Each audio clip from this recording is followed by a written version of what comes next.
Yeah, well,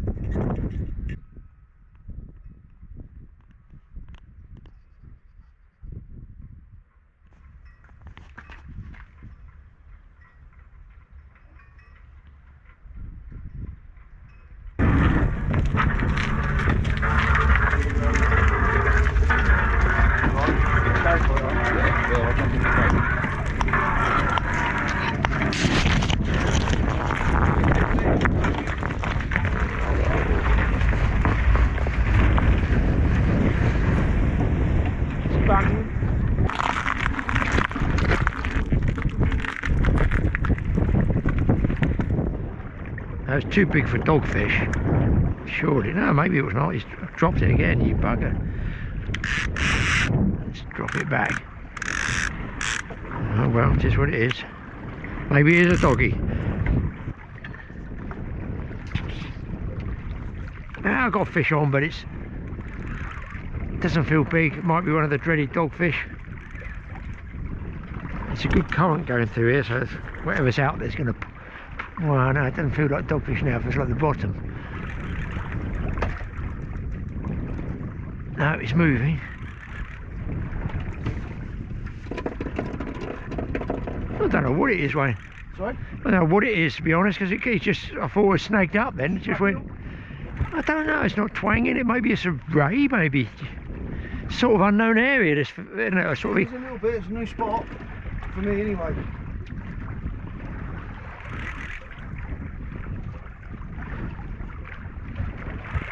Well, it's coming in steep and deep. I'm not going to say, I don't even know what this is, man, a dogfish. That's for some... I've got nobody else's line, have I?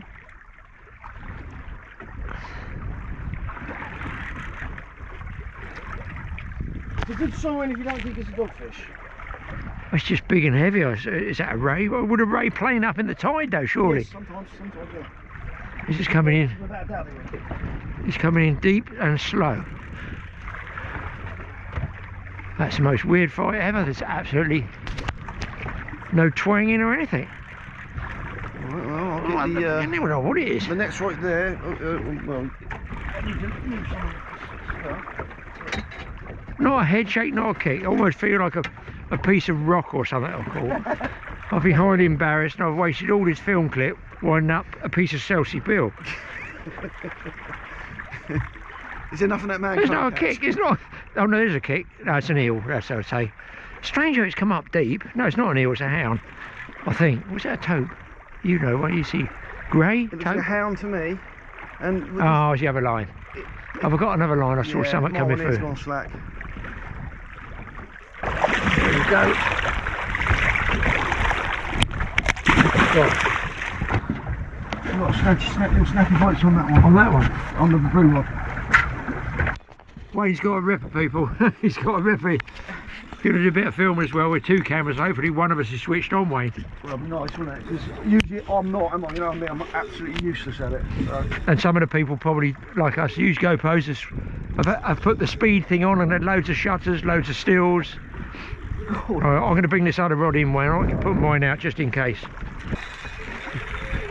Like the Sunday school. See the bloke down there in the other boat. Hey mate, can you net this fish for us? Right then, okay, so this is a brand new spot for me. 100%, it's got to be a tote, Wayne. Yeah, of course it is, yeah. Right, I'm filming, I'm recording now. Check all this out. Made a mistake before. I'd say it's quite a nice fish, man. Yeah, I'd say so, yeah. Okay, so you can see this rod is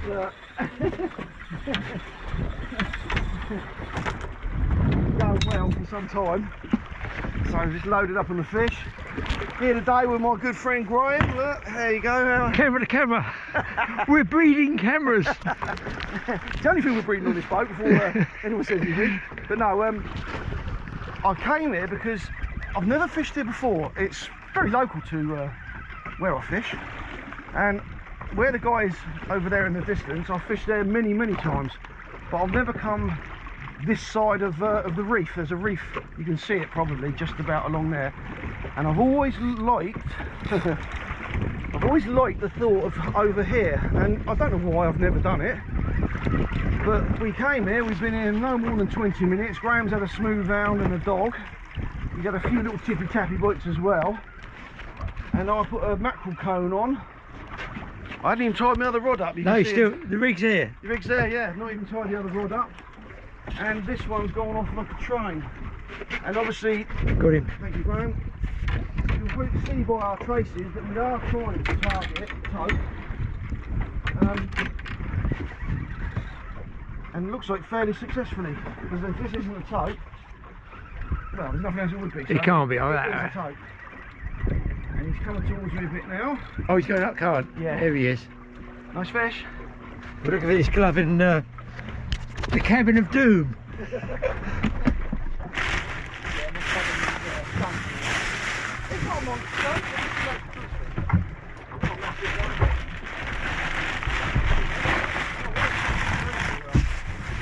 There's more plastic bags in here than there is in a supermarket.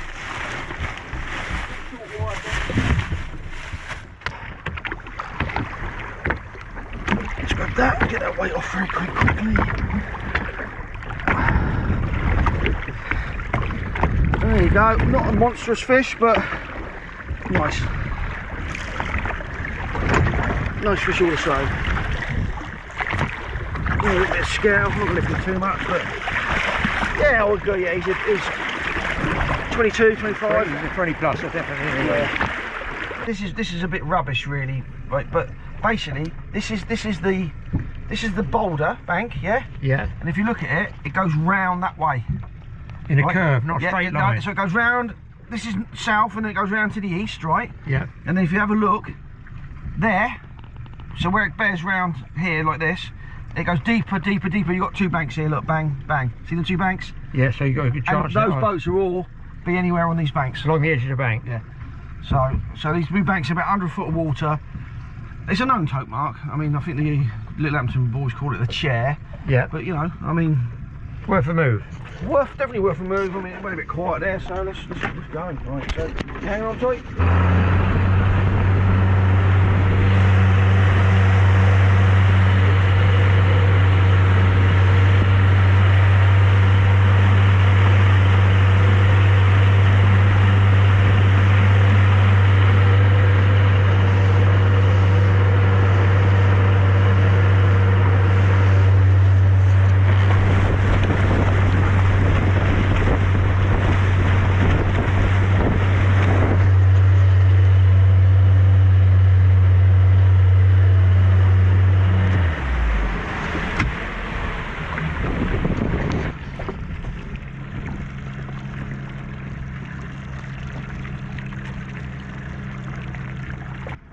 Just a little tip, when you're pulling the ordinary ring back in, go down side of it, and then as you drift towards it, you're just pulling the slack in. You're not pulling in, you know, there's no strains, no hardship. You pull the slack in.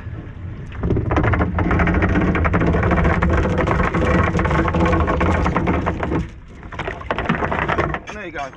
Very, very easy. I'm not going to put it away because we're going to re-anchor, so.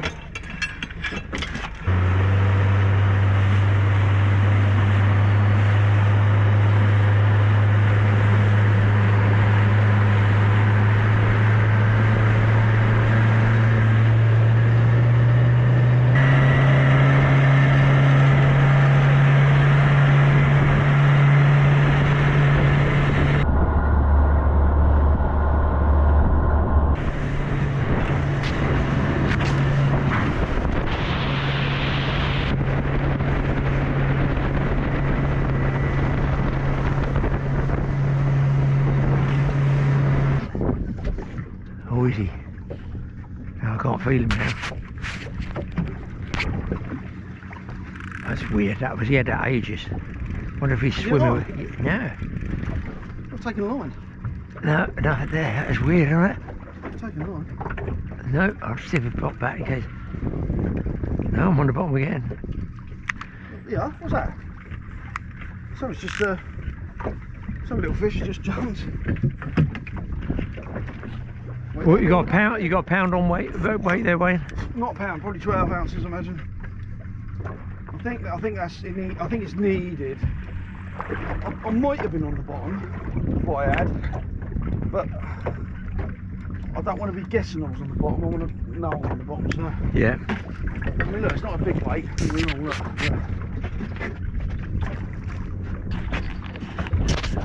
That's bigger, isn't it? Yeah. Are they ones you make yourself, Wayne? Oh, I can make these. I've got the mould for it. I might want to make these myself. Yeah. I probably did actually. Like a big cannonball mould. It's quite a nice mould. Must do that as well. Got to do some lead making. I've got absolutely shed loads of lead. I've got the moulds, I've got the cookers, I've got the burners, I've got the gloves, the loops, the lot. The churchgoers don't mind it. 3 roofs have collapsed in, but you know.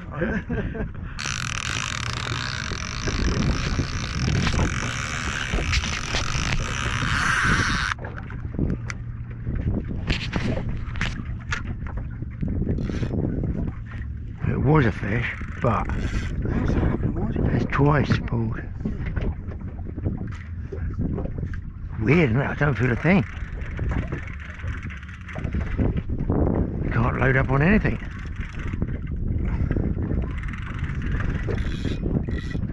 Nothing. That's weird. You wouldn't get a dogfish pool like that, do you? Well, we've still got a bit of tide going, but I would be amazed. I'll have to check it. But there we go, people. Wayne's left set feathers where they, Wayne, just over the side. Nice little tiny feathers there. Baited. Baited with a little bit of mackerel, frozen mackerel. I was no more, we're in 100 foot of water, and I'll tell you now, I was no more than 15 foot down. Really? And they found that, so there are fish around. But I thought I see some dappling on the surface. Oh, really? Which made me think quickly get them feathers out and have a little look. But that is going to be most welcome. This will make the difference, I feel. I feel. You're going to put one of those down in about what, 8 seconds? Well, I just had some fresh bangs on bangs. both those rods. So literally, I'll tell you now, if I went like that, 1, 2, 3, engage the reel. Just left them hanging on the side. Well, I don't let going too far out with this tide because it'll catch my other line. So yeah. Nay, just dispatch them.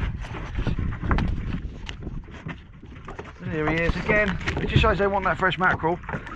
Not a big fish. Hooked very, very nicely in the scissors there. I'm not even going to muck about with the blub. I think they'll come straight off. Thank you, Graeme. But there you go. Look at that. Absolutely beautifully scissored. He will come out. No barb, so he will come off rather like that. And that bit of bait, in true Graeme pulling fashion, is going back out. Good bet. Good bet.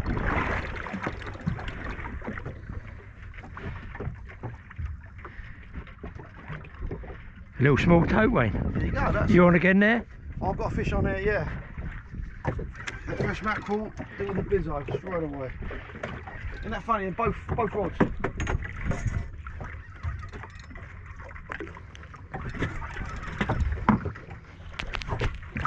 He's just about to go crazy. It's only a little one.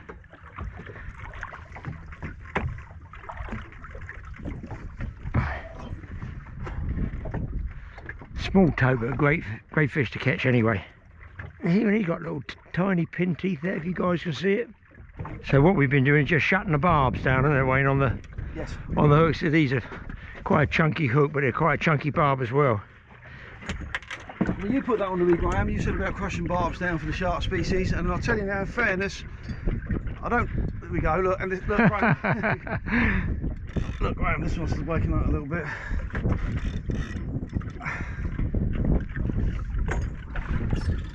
No, but you're right, absolutely right. Crushing that barb makes no difference. If you fight the fish properly, stay tight to it. Just got to stay tight, yes, isn't he? Which you should do if you fight the fish properly anyway. You know, what are you doing if you're not? Keep looking at that, look. I was banging away. I don't think I've got my own line, surely not. I can't see that far back. When you cast it so far, there's a guy on the Isle of Wight rubbing his head.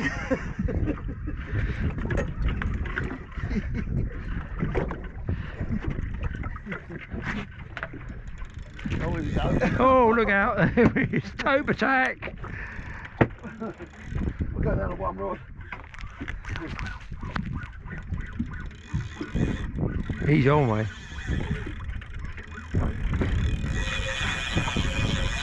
You got a bite, Wayne?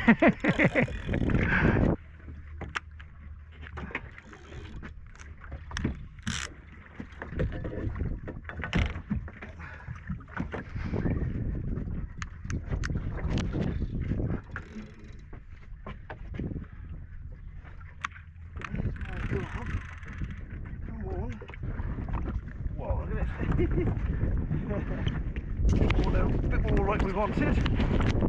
Still not the massive 50 pounders. Although I don't know. Oh yeah, that's better. That's a better fish, yeah. That's a corker actually. Oh yeah, he'd be well, I won't like to say what he is, but you can see what they're like. Oh. I'm giving him a bit of grief because I've got another rod out there. Gonna spear him in. Yeah, that's a good fish, that one. Nice one. And there he goes. He'll go away nicely. Spear him in. There we go. Look at that. Go on. 100 mile an hour. Now, keep that camera running. Let's see if this one's still on. He'll catch up with everyone. Oh, he's just come off, I think. He pulled off, did he? Yeah, he was on. He was on there before. We saw the bite earlier on in the fight. Wayne's in again on the fresh mackerel. Wind's come up. Doesn't feel a huge fish, but we'll take them all. Exactly. You see that May rot or bloom, whatever you want to call it, just in the tip ring, isn't it? yeah, just on the line. You see it come up in little blobs. Here you go, look, and then captures in the tip ring. Here we go. See that fish? There's the leader, and there's the fish. Oh, there's a ray. Oh, right, good one. Is that a little thornback? That's a thornback. It's a nice one. That's a big one too. That's a nice thornback. Yeah, that's all right. Well, there you go. Not massive, but I've not had too many double figure thornbacks over the last few years. Beautifully hooked. Now, watch myself because that mouth bites, and those, as you can hear, that one. Crunching on that steel hook, aren't you? Look at that. Whoa. And he's not called a thornback for nothing. So, around here. Nicely hooked. Let's get him de-hooked. Good size, yeah. Might be the tide there.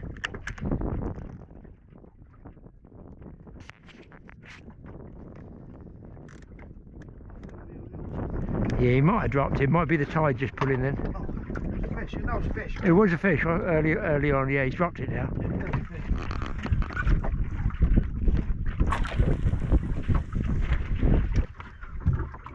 Well, it's just on the sort of dying embers of the tide now, so we're going to get a bit of slack water as well. Be interested to see if they do actually come in on this or whether they don't like the slacker water. Who knows? Yeah. Well, I'm not going to put anything down. Let's see where It's not. I feel it could be a doggy. If it bounced a bit nicely. Yeah, if it was a bit heavier for doggy, to be honest. Yeah, no. I'm hoping I'm clear of that other line.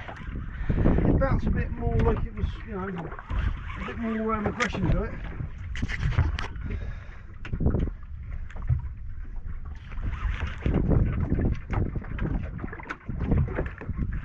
Now I'm clear of the other line, I feel.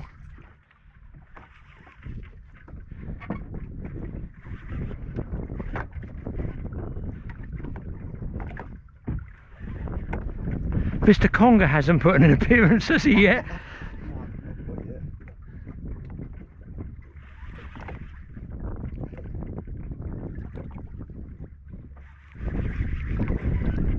So Graham's into something, not 100% sure what. We'll find out.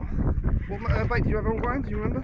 One of your mackerel, Wayne, not the fresh ones, the frozen ones. So, and it had some juice poured over it, some peppered tuna sauce I put on it. So it obviously hasn't put them off at all. But we'll find out what it is. Pepper tuna sauce. Pepper tuna, hey, who'd have thought it? Actually smells alright. Put it in a sandwich, I think I might give it a bite. Just want to see it. You get to the stage, just want to see it. A bit twangy, I'm not saying it's not going to be a conger, but it's probably a small taupe, I guess. Your other line's going a little bit. Yeah, I'm hoping I haven't got it. If I've got it, it's going to be a cluster. I think you... Well, he might be free of it now. No, I think... No, he's got it, hasn't he? He's moving right. When I see what it is, I'll give you a hand. I'll turn the camera off. Have a quick look, and then we'll work together to get it untangled. That's a taupe. I see a grey tape. I see the cluster of all clusters is what I see. There we go. Another nice taupe.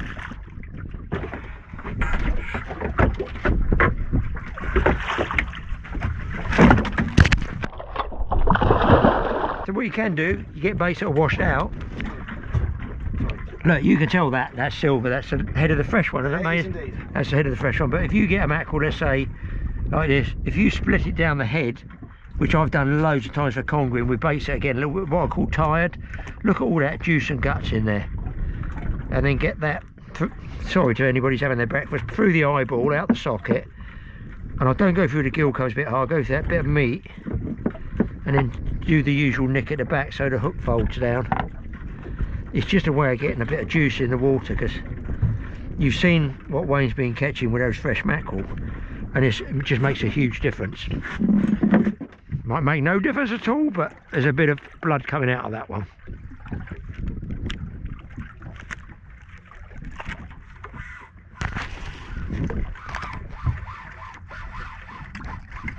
I don't fire it straight down, I'm trying to slow it, especially over slack water, because sometimes the trace will spin up around your main line. So just stop it every now and then till it hits the bottom.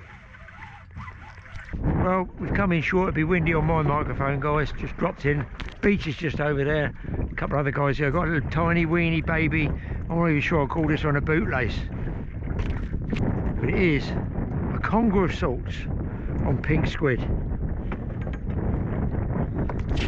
A little inshore eel, I would call that one. So I'm getting nibbles on this pink squid, so I feel there might be some other action out there.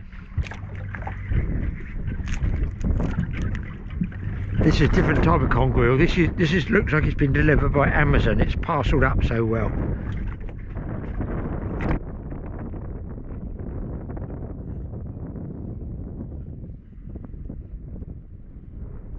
Well, it's always good to get out on the boat, bobbing around.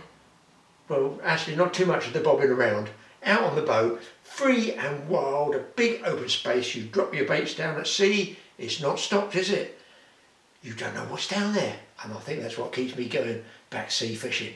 Now, somebody asked me, Graeme, I was really interested about that American car show. It wasn't actually a car show, it was a VE parade. Car shows up and up, and I think it was last week. Pity you haven't got any more information on it. Ah, I have. Sit back and enjoy. So guys, I've come down and looking at the, not the local police force now, but it is a club. You were saying it was a club you belong to? Yeah, South Coast Cop Cars. And they've got what, how many in it roughly? Upwards of 30, I know that much. Oh, 30 really? Probably more than that. And most of these would have been ex-police department in the States, yeah? All of them, yeah. All of them, yeah? Pretty much all of them. They're all ex-service vehicles, one way or another. How would you go about buying those? Do they have like auctions? Like so you can buy them in auctions in the States, or you can buy them from other people who have bought them from privately, yeah. Privately. You can buy them also like where people have already imported them over here. And this one was from LA, you say, this one? This one, Los Angeles, basically, yeah. So where the Los Angeles airport is, on the southern fence of it, there's a city of the same size called El Segundo. Run us through the engine, just tell us, you know, engine, so it's pretty standard, just 4.6 litre V8. It's still pretty big though, isn't it? Huh? It's a big engine, isn't it? Yeah, for what it is, it works. It's not nothing fancy. It's nothing. It's not like a performance car, but for the weight of the thing, it's good enough. Yeah, yeah. And you can give it abuse, and it will just keep going. So that's why they love it. So the engine in those are, you know, the sizes, you know, not the actual 4.6 litre but the actual configuration is a V8, V6. Well, it's a V8. Yeah. They've been doing that since the early 90s, and besides updating a couple of things, it really hasn't changed. So it's been around for a very long time. And the bars at the front, I've been filming the big, I call them, you call them push bars? Push bars, yeah. And that's for getting rid of vehicles that have breakdowns and stuff? Yep. Yeah, if they're broken down and they can't move under their own power, perfect tool for the job. You've got the power, you've got the weight, and you've got the protection of your vehicle to do it. And do they come with stuff like tow hitches? Do they help people out, or are they called? You can get tow hitches for them. It's not common. You know, if somebody's in a ditch and they've got to get it out, obviously can't push it, or will they just hitch it up and reverse it? They'll probably call the tow truck out. They'll call the tow truck. Yeah. There was a tow hitch option for these vehicles, and you can get them aftermarket, but it's quite hard hard thing to source if you wanted to get it. And the other green one, just the other side of yours, is that a much older vehicle? Yeah, it's Ford LTD, so basically the earlier Crown Vic. Actually, it is a Crown Victoria as well. I can't remember the year of that one off the top of my head. I believe it's 1990. It looks like one of the old James Bond film type cars, chase cars and stuff, the colours. Yeah, I mean that one's original as well. So it's come from North Carolina, from Gaston County, and that's pretty much all original as well. Really? Do you have to do much to the bodywork, because they're all immaculate, aren't they? I mean, for mine, thankfully not. If I remember correctly, for his, he luckily didn't have to do much, because North Carolina can be a bit difficult to keep cars in good condition. But with a lot of places in America, as long as it's not really a place that they heavily use salt.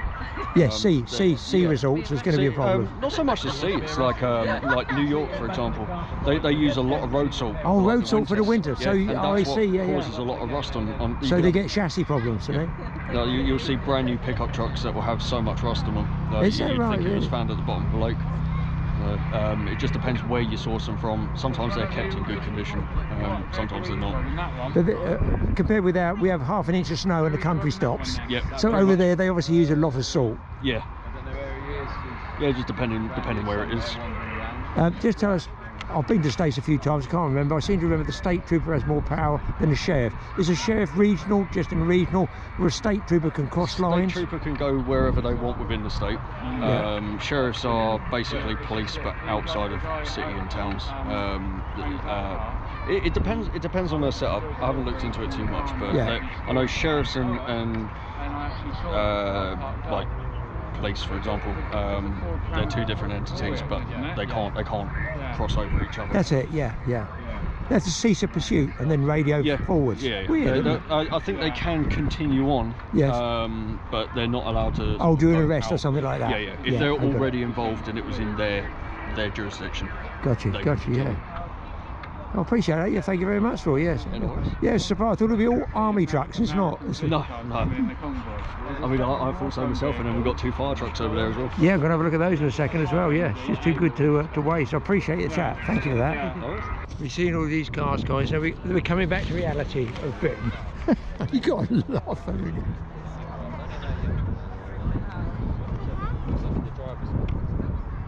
It doesn't have quite the same fear potential, does it?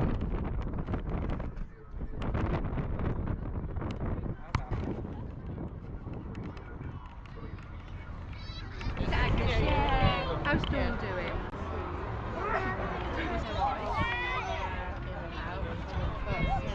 Broken when caller arrived home. Residence has not been checked. They're waiting in front of the house in a silver Jeep Wrangler.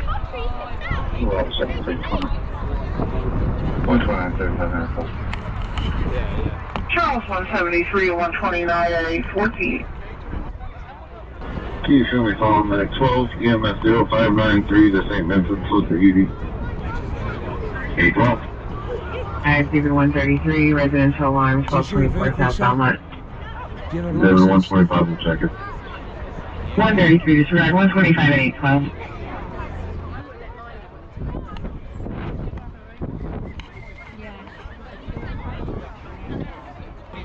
Yeah, do you want a picture? No, it's with the window, there's no door.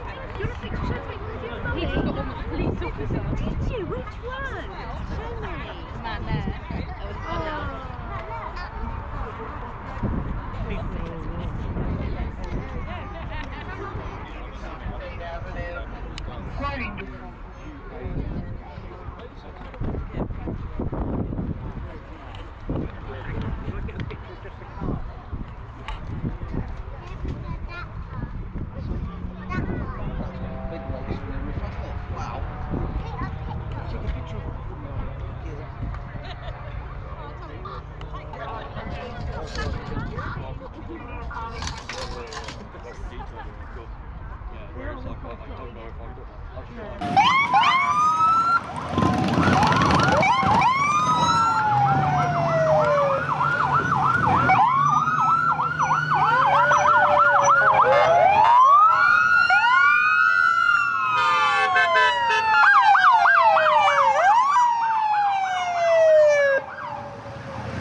that was interesting. I found that interesting myself anyway.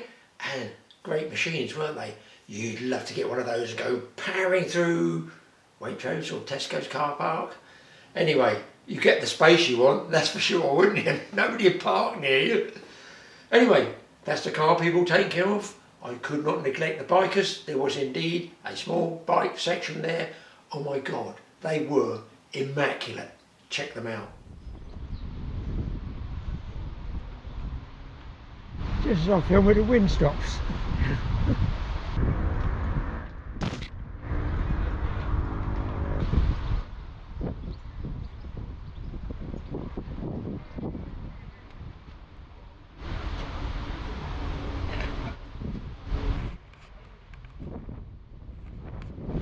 Is this like a special one, or it's 500? Is it it's a 500 single cylinder 500. It's the same, basically the same bike they've been making since 1948. Oh really? Yeah. Few, yeah, updates for modern bits of modern technology and safety rules. But other than that, it's basically the same bike, single seat, single cylinder 500. Popular bike of its time, I'd imagine. Yeah. Sorry? A popular bike of its time. Oh yeah. Yeah. Yeah. And now indeed. And indeed now, yeah. Although they've stopped making this one now, they now make it as a 350, which I think is a shame, but I shan't get rid of this one. This one will see me out. 500 was always, when I was a kid, considered a man's bike. Yeah. As opposed to 3s and 350s and all that. Yeah. I like it. It came onto the. It was introduced in the same year I was born. So. And what you know, fuel. It looks a huge tank to me. Like a big balloon-shaped tank. What distance would you get with it? 200 miles, something a bit more than that. It's not too bad. It's not desperately thirsty either. So yeah, the only things that have changed, a few bits of upgrade, you know, updates to the electronics and things, but otherwise it's still the same old lump. Do you service it yourself, or do you have to put it out to somebody that specialises? I could do it myself, but I don't. I chuck it into the garage once a year, get it MOT'd and serviced, and let them sort it out. All the best. Yeah, thank you.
Still here. That's brilliant, thank you. No problem. Yeah, All ever meaning. that's it. You want your sat nav? Yeah.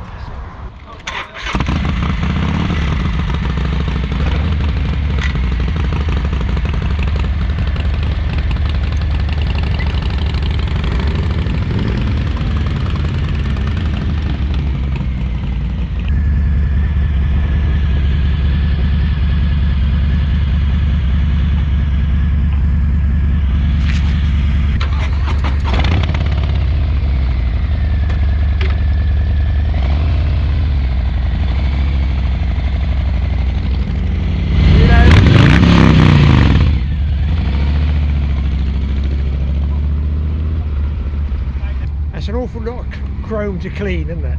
I mean, it looks beautiful, doesn't it? It's full of pollen right now, so it's going to have a bit of a clean when I get back. Beautiful. Oh, it's just immaculate. It's 8 years old in November and I've done 60,000 miles. Really? Yeah. Bloody hell. That's how much I look after it.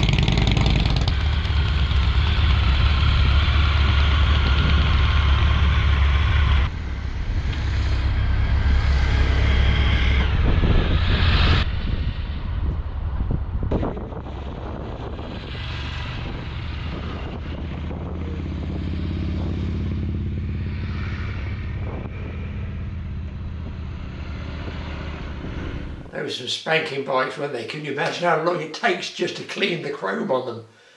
Anyway, I'm back to reality in my old garage, checking out the lawnmower. Oh, I looked at the blade.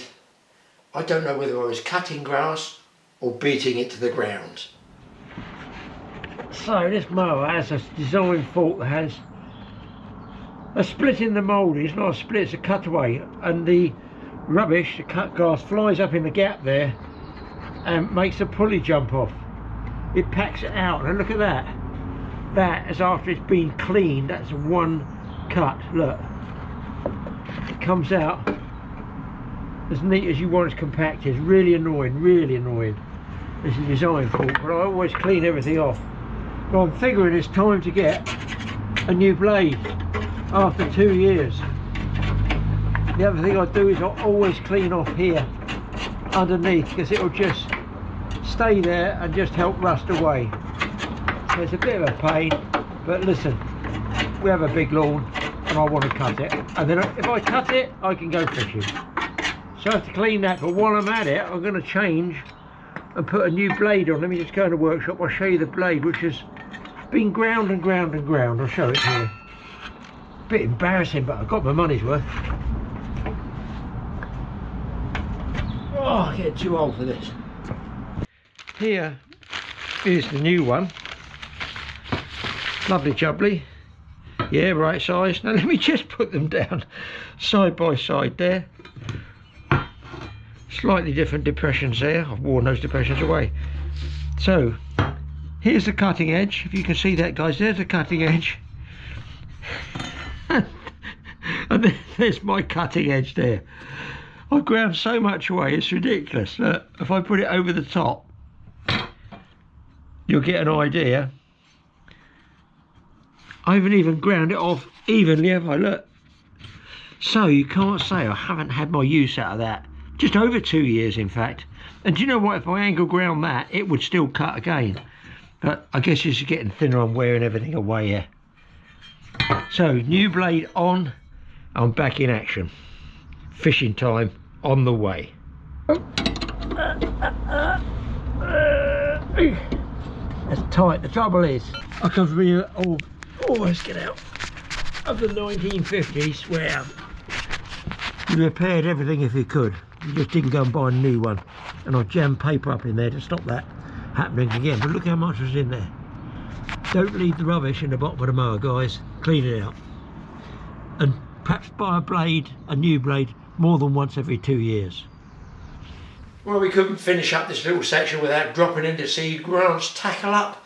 And you know what he is? Yeah, he's talking nuts. Yeah. Right, here we are in the bait shed again, going through particles. It's something we keep getting asked about with spodding, the time of year everyone's out fishing, and when the others you go carp fishing, tench fishing, bream fishing. So I've grabbed some of the particles. So this is one of my friends who does his own baits called Surrey Carp Particles. Just because it says carp, you don't have to fish for carp, okay? So in here we've got a dark garlic, I think we've got, that's maple peas and buckwheat and hemp, I would say. So that's a mixed mix, it's a good old mix. Okay, so these are preserved in a lot of salt really, so they're quite a salty mix. You know, these are preserved for not stupid long lives, but like 6 months. Oh really? Like so they are, I don't have them very old, but a couple of times, every time they go, I top them up. So we always get new ones in, so nice and fresh. So these will be boiled up, cooked, as that's the most important thing with a lot of these. Boiled and cooked, so they would seeds, nuts and pulses, am I right with it? It is, yeah, because they're very important. So like a tiger nut, as you can see there, is actually normally a lot more shriveled and dried out. So yes, I remember those. Obviously you swell them before and then little you pull crinkly them things. off. Yeah, so basically, I'd go run through some different styles. So he's got sticky maple, so I imagine he's added something like sugar or something to it to make it go gloopy, ferment. Dark spod mix, so he's just got hemp and other bits and pieces. Buckwheat and hemp. Buckwheat, nice cheap sort of feed to put in, which bulks it out. So a particle spod mix. So that might be some of you guys. Not a phrase mentioned so much now, but party blend. Party blend, is that what they call it? Yeah, pigeon conditioner feed. So what that is, party blend is. I've heard that with match fish as well. Yeah, I think Nigel used to tell me, oh, pigeon mix or something like that. That's it. So it's just a mixture of nuts, seeds, pulses, but you'll get maple peas, hemp seed, sunflower seed, a bit of everything in these really. But you can see how sticky and gloopy. Yeah, so I can see it there, yeah. So these are all preserved ones, yeah. So this one is probably preserved in a lot of salt. If you've noticed on these ones from Crafty Catcher, are PVA friendly. Yes. So that means if you're using PVA bags, because the hardest thing with particle is getting distance. So you can't get distance with a catapult. You have a limited So range. it's a spod, is it? Yeah. So if you're fishing mixed particles, even worse, because as you ping it out there, the bigger particles go further. The smaller never fall sprays. shorter. So you'll just have a layer of different. You've destroyed your swim effectively. Exactly. So that's where, if you've heard of spodding, that's what that is, a spod. So maybe I should have brought one out. I'll show you one on another video maybe sometime, guys. So you have a spod, or spom is one of the later versions. Yeah. And that is to get bait out at a distance that you can't do much further than an underarm throw or a catapult distance. Okay, so say for instance you're going to fish 60 yards with hemp and tears, you're not going to catapult it out there. So that's your ideas of it. A lot of particle feeds are mainly attractant. It's a bulk feed to put out to get the feed. Question we were asking, what would I fish over the top? Okay, so not necessarily. You could put some of these on the hair, or one of the very popular tiger nut. So that a lot of people fish these on the hair. So you'd fish them with a small hook, or not necessarily? So it's up to you. You could even put that onto like a size 6 hook if you really wanted. But I would be fishing something smaller, a 10 maybe. I would looking at I say that for tench fishing. Whenever I've been a tench out and out trying to catch tench, I can't stop catching carp, which is the other way but round. I think scaling down and refining things sometimes give you that extra bite, and then wary carp, I think that's why you end up catching them sometimes. On the smaller bait, on the smaller bait. So tiger nuts, a real favourite. You'll see a lot of places will ban tiger nuts. You'll think, why have they banned them? They're not dangerous for carp, it's in the preparation. So this is why, if you're a new angler as in carp fishing, I'd be buying pre-prepared particles if you want to have a go, okay? For instance, peanuts. You've got jumbo tiger nuts, they're larger for hooking. Standard tiger nuts. So, but with all of these jars, once you open these jars, and you obviously open them to air, they have to be resealed or possibly just freeze them off.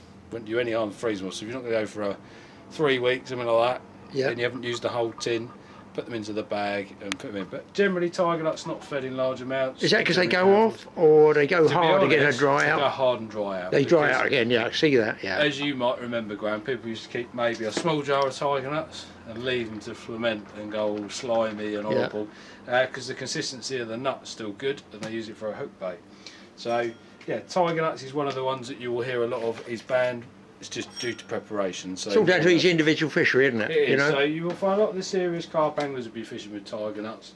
chopped tiger nuts you might see as well. So that's natural chops. So you can see it's just smashed up tiger Oh, I nuts. see. It's just chopped up. Yeah. Yeah. So but you could even hook little bits like that, but to be honest, use the bigger bait. So yeah. So with particles and hemp, I would always pre-buy it off a shop to start with. Yes, get it right. If you'd like to do it yourself, because everyone likes to have a go until you get told off by the missus or kick everything over in the kitchen and you're in trouble. Pop in and ask me or ask your local tackle shop, what do you do to pre-soak your hemp, or you know, and how they cook it. And I'm sure everybody will be willing to go through it with you. But obviously you've got YouTube, Google for all the other videos that probably show you how to start the processes off. Might be worth it. So do they colour them? You Or flavour them? Yeah, or you can colour, flavour. You can add what you want to it, but a lot of stuff, the oils and everything within the seeds and nuts and pulses that's in it, is normally enough to start. It's the oil they're after, isn't it? It's the oil they're after. That's what they can sense, basically. So, or you know, you might have seen that one on the table there. So maize, like a large sweet corn, as you can see. Yeah, I think we used to use that in a sack for bream years ago in Ireland because it was a cheap so bulk bait for stopping a massive shoal of bream. So if you had a 20 kilo bag of maize and you soaked it, you'd probably end up with 40 kilos wet. Yeah. Because it doubles in size. So yeah, so maize is a good bulk filler. So yeah, very popular. But again, you can buy everything in a tin, everything in a jar. Yeah. And if you don't want to be into spodding and things like that, and you can't get the baits you want, obviously you get PVA friendly versions, which you can add to your. That means it doesn't dissolve the bag as you're casting, isn't it? It's got preservative in it, so you know I like to try and fish with maybe as fresh bait as I can. Yeah. You know, so like if I will use an older bait if that's all I had, but I had the option of fishing a fresher bait. Yeah. PVA friendly particle mixers have got some other sort of preservatives, but they're using an oil and a salt, I believe, in there to preserve it. So this is purely off salting, I believe. So, but you can just literally pop that straight in the freezer, in the bucket. Oh, the whole bucket, Leave it in the freeze, take it out, and it'll be back the way you sort of left off, really. So, if you want to keep them long term, but I suggest feed it and catch some fish. Have you got one of the spoms or spod things we could just show people? Because I know people go, what is that? We don't know, the beginners, you know. I will just go and grab a couple and bring them back. So for those of you who heard us mention about a spod and a spom and probably thought, what is that guy talking about? Nothing of fishing. So this is what first come out, was the spod. Okay, actually designed by Gardner Tackle probably 40 years ago. So quite an iconic bit of kit here. A strange looking piece of kit. It's shaped like a rocket, designing that it's going to fly, yeah? I'll put this back in the pack. So, there's my spod. I'd have it on quite a large reel setup, probably.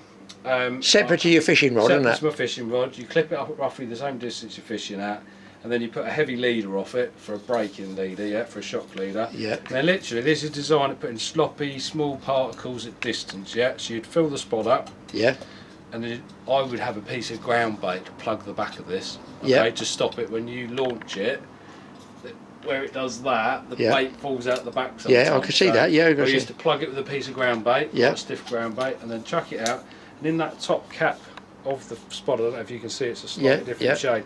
There's a lump of foam in there, so it hits the water, in, tips up, which deposits the bait. You give it a little wobble from your rod. Yeah, just twitch it out and let it tumble out. You'll see it. It's probably sink when it goes like that, and then lift, and then come up. And then you know it's empty. Then you empty it, then wind up and try and get it to come up and sit on the top of the water and skim it backwards. That's the best way. Yeah, because otherwise that's going to drag with water in it. Yeah. Yeah, it drags with water and it's quite hard to reel in then. So they do different sizes of spods. There's so many different designs. This is just a quick, easy one out of the shop I've grabbed. And then what came off the back of a spod was a spom, and the idea of the spom was for the small particles. Yeah. You pop them all in, shut the lid, which means now I haven't got to plug it with any ground bait. You've got your fins on the back for flying. We've got 4 rear fins on there. You can adjust the tension for this button. So when you cast, it comes down to the water, hits the water surface, boom, and opens. Springs. It's got a spring in it. Yeah. Open, so I'll do it again so I don't drop it. And that opens it, so then again deposits the bait. You then wind up, you generally find they walk back across the surface like that. Yeah, yeah. So and then adjust the spring, I didn't know that, and I've got it. Yeah, so you take the top piece out. It's adjustable, it'll be in the directions. It is, so I don't want to break this one. No, don't. See this bit here, you take this out and then you can turn it round and it gives you a different tension. Different tension on the spring. Yeah, and the other thing, did I find problems if you overfill it? And it sometimes releases. It releases and opens. So generally, when you fill it to half. in half, the cup. Yeah, not greedy, Graham, and I've piled it all in, more, yeah. cast it out, and then it sprays the bait everywhere, and I've defeated the object because the fish. Spend another fish 2 are, minutes. Yeah. So again, larger version. Hit the button. Spring's open. So and there's a larger one than this, and I believe really, it's just what size how much bait will go. So you think there's quite a few casts to get. What's in there? 1/4 pint of bait, maybe, if we scooped it out. That's the sort of thing you use for this type of bait as well. Fill that up in there, shut the lid, chuck it out, whiz it out. Service, opens, deposits your Job baits, which you physically can't catapult or throw them particles at 60, 70, 80, 100 yards, whereas this will do that job for you. So the principle being, where they come up with garters, that one is sort of very similar. It's a bomb, and it hasn't changed, and nothing else has really come out on those. So since the bombs come out, the spods aren't used as much. Yes. But they still serve a purpose. It's a lot cheaper on a spod than a spom. So, yeah. But you know, pick your poison, see which one you like, and have a go. Really. So yeah. My advice: go with the spom. Nice and easy. That's why I got the spring-loaded one. You haven't got to plug it with the ground bait. It's not something extra you've got to think about. So the spom's nice and easy. But the thing to do is remember that shock leader, guys, because there can still be a fair old weight in there to cast. Yes. So and I've picked a couple up on the other side of a lake where obviously the guy's cracked off. It's floated, and I think, thank you very much, another free one. Yeah. So I would say you're going to look at, I don't know, most people be a 20, 30 pound braid main line. Yes. With probably a 50 to 60 pound leader. Shock leader. So I would advise to get a tapered leader, so it goes from thin to thicker. So you don't get a big stop knot on the reel, do you? A smaller knot that will go through the eyes nicer. That's all come out of, I'm going to say, beach fishing, isn't it, really? Yeah, all come from beach fishing. So you'd be amazed how much carp fishing's come out of beach fishing. It's quite, but eel fishing's very close. They can all be, crossover. That's what it's about. If you look at different items about on the shelves, there's lots of crossovers from fishing, from sea fishing, fly fishing, coarse carp, all of it. So it's great, right? There you go. So there you go. Spod, spom, and all the mixes. All right. Well, thanks for watching this film. Hope you've enjoyed it. Hope you enjoy these mixed up topics I put in there. You've got a sort of bit of everything in there. A bit of fishing to start with. You've had American cars, police cars. You've had Harley Davidson motorbikes and other makes as well. You've had Grant with the tackle up. And listen, I've got quite a lot more to put up. Let me know in the comments page if you'd like to see these mixed up ones, and I'll keep tagging them on the end of the fishing film. If you want to click off, you can click off. I know a lot of you guys watch the whole film all the way through. Don't forget to go over to Mike's channel, TA Outdoors. He's been getting some more stuff up. See what he's up to, and we'll see you in the next film.